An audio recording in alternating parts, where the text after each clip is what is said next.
فضائل او د فضائلو کې د دې راځي چې حضرت عمر رضی الله عنه چې کوم دی فرمایل چې کله نبی علیه السلام باندې به وحی نازلېدله نو موږ به سره کله خواته ناسو نو د ګبین د بچو په شان د اواز دا محسوسېدو یو پیرا موږ دک شان دی ناسو او دا اواز موږ چې کوم دی واورېدو نو زه ودرېدم. حضرت عمر رضی الله عنه فرمایي چې ودرېدم چې تازه وحی نازلېږي چې دا واورم. نبی چې کله ودرېدم نبی علیه السلام باندې کله د وحی نه فارغ شو وحی نازله شوله نو قبلې طرف ته مخ کو دا دعا وغوښتله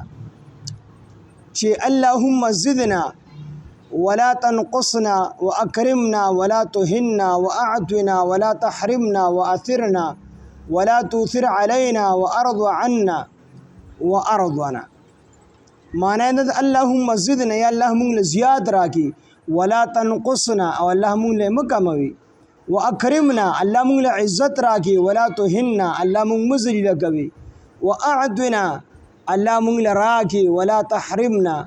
او الله تعالی مونږ محروم کوي واثرنا او الله تعالی مونږ له دغه راکې دا ترجیح راکې په خلکو باندې ولا تؤثر علينا او اغیل ترجیح مو ورکوي په مونږ باندې وارض عنا او الله راضي شي زمونږ نه وارضنا او مونږ هم راضي کې په خپل رضا باندې ودا دعای وغوښتله او بیا نبی علیه السلام او فرمایل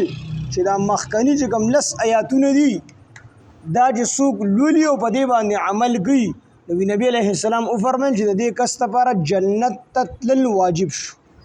چې د دې تلاوت کوي او په دې آیاتونو باندې عمل کوي نو د دې کس لپاره جنت ته تلل دا واجب شو.